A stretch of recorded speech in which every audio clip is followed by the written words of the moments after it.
Hello everyone welcome back to vibing Vaidyas. ഇന്നൊരു travel വ്ളോഗാണ്. ഈ വ്ളോഗ് ഞാൻ ഇപ്പോഴാണ് എഡിറ്റ് ചെയ്യുന്നത്. പക്ഷേ ഈ ട്രിപ്പ് പോയിട്ട് ഏകദേശം ഒരു വർഷം ആവാറായി തുടങ്ങി. ലാസ്റ്റ് സമ്മറിൽ ഞങ്ങൾ പോയൊരു ഫാമിലി ട്രിപ്പിൻ്റെ ക്ലിപ്സാണിത്. ഇതിൻ്റെ ഫസ്റ്റ് പാർട്ടും സെക്കൻഡ് പാർട്ടും ഞാൻ ചാനലിൽ അപ്ലോഡ് ചെയ്തിട്ടുണ്ട്. ഇതെന്തുകൊണ്ടാണ് ലേറ്റ് ആയതെന്ന് വെച്ചാൽ ഇത് അമ്മയുടെ ഫോണിലാണ് ഈ ക്ലിപ്സൊക്കെ ഉണ്ടായിരുന്നത്.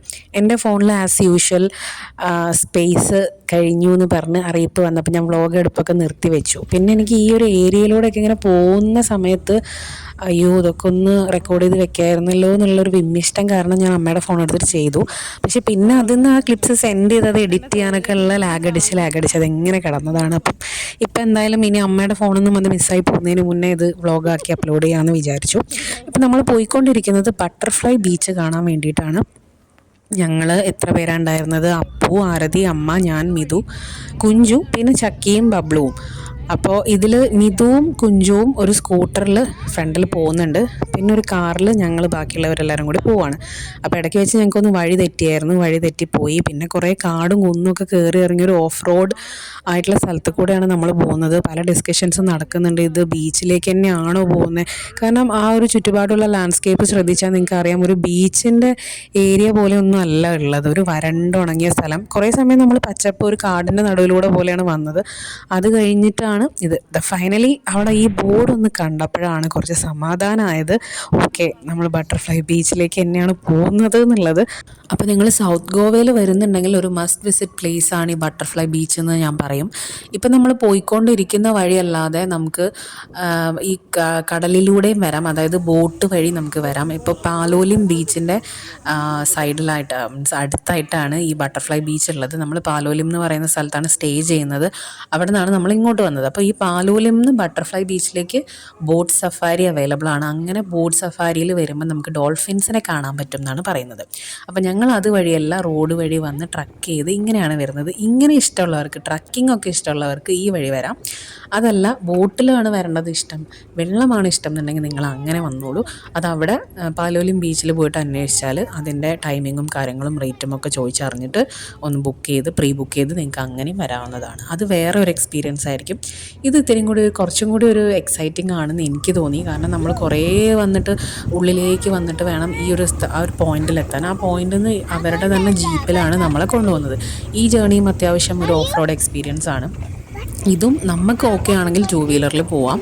അപ്പോൾ മിതുവും കുഞ്ചും ടൂ വീലറിൽ തന്നെയാണ് പോയത്. നമ്മൾ ഇവിടുന്ന് ജീപ്പിൽ നമ്മൾ വന്ന കാറിൽ നിന്ന് ഇറങ്ങിയിട്ട് ഇവരുടെ ജീപ്പിൽ കയറി. കാരണം നമ്മളെ കൂടെ കുട്ടികളുണ്ട്, അമ്മയുണ്ട്. അപ്പോൾ കാറിലുള്ള യാത്ര അത്ര സേഫ് ആയിരിക്കില്ല എന്ന് തോന്നിയതുകൊണ്ട് ഞങ്ങൾ ജീപ്പിൽ വന്നു. എൻ്റെ കസിൻ വിഷ്ണു ആണ് ഞങ്ങൾ ഈ ഒരു ട്രിപ്പിൽ ഞങ്ങൾ എവിടെയൊക്കെയാണ് വിസിറ്റ് ചെയ്യേണ്ടതെന്നുള്ളതൊക്കെ പ്ലാൻ ചെയ്ത് തന്നത്. ആദ്യം നമ്മളൊരു പാക്കേജ് എടുക്കാനുള്ള പ്ലാനായിരുന്നു.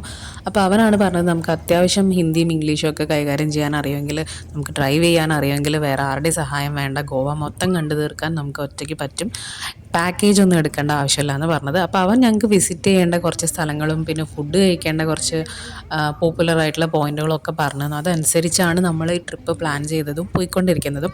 അപ്പോൾ ആൾ പറഞ്ഞതിലൊരു മസ്റ്റ് വിസിറ്റ് പ്ലേസ് ആയിരുന്നു ഈ ബട്ടർഫ്ലൈ ബീച്ച്. അവൻ അത്യാവശ്യം നന്നായിട്ട് ട്രാവൽ ചെയ്യുന്ന ആളായതുകൊണ്ട് അവൻ അങ്ങനെ വെറുതെ ഒന്നും പറയില്ല എന്നുള്ളൊരു ട്രസ്റ്റ് ഉണ്ടായിരുന്നു. അങ്ങനെയാണ് നമ്മളിത് പോകുന്നത്.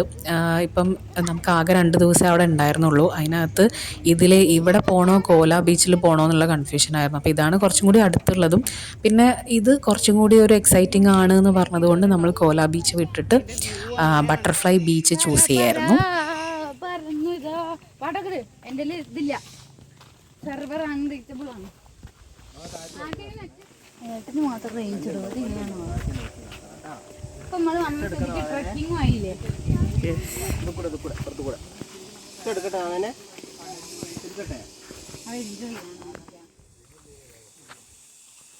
അയ്യോ, ഞാൻ കുറച്ച് ഫ്രണ്ടിൽ നടക്കട്ടെ, വ്ളോഗറെ കാണാനില്ല.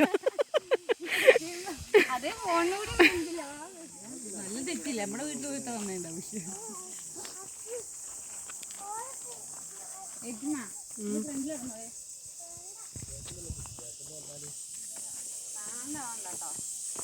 എന്തൊരു സ്നേഹമുള്ള അനിയൻ, ബാക്കിൽ നിന്ന് വന്ന് എന്നെ കൊണ്ടുപോയിക്കോളും.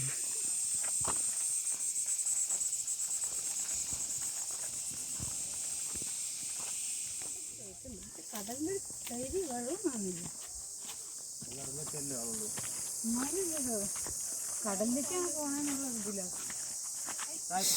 ചീവിടിന്റെ ശബ്ദം കേൾപ്പിക്കട്ടെ.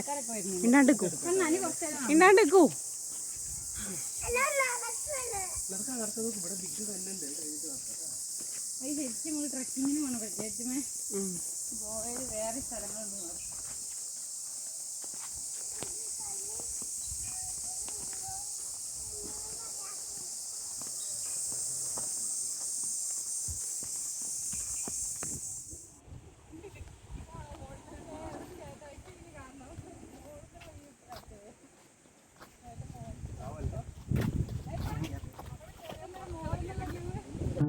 അങ്ങനെ ഫൈനലി നമ്മൾ നമ്മുടെ സ്പോട്ടിലേക്ക് എത്തുകയാണ് ഗൈസ്. ശരിക്കും ഒരു വല്ലാത്തൊരു ഫീലിംഗ് ആണിത് കേട്ടോ. കുറേ നേരം നമ്മൾ ആ വണ്ടിയിൽ വന്ന് പിന്നെ നമ്മൾ നടന്നിറങ്ങി അവസാനം ഈ ബീച്ച് കാണുമ്പോൾ ആ ഒരു എക്സൈറ്റ്മെൻറ്റോ അല്ലെങ്കിൽ ഫൈനലി നമ്മൾ അവിടെ എത്തി എന്നുള്ളൊരു റിലാക്സേഷനോ പിന്നെ എല്ലാവരും ഫൈനലി എത്തി എന്നുള്ളൊരു ഫീലും ഉണ്ട്. കാരണം നമ്മൾ പോയിരിക്കുന്നത് മെയ് മാസത്തിലാണ്, ചുട്ട് പൊള്ളുന്ന വെയിലിലാണ് അവിടെ എത്തിയിരിക്കുന്നത്. ഇനി നമുക്ക് പോകേണ്ടതും വെയിലിലേക്കാണ്. അപ്പം അതിൻ്റെ ഒരു ക്ഷീണം ചെറുതായിട്ട് കാണുന്നുണ്ട് എല്ലാവരും മുഖത്ത്.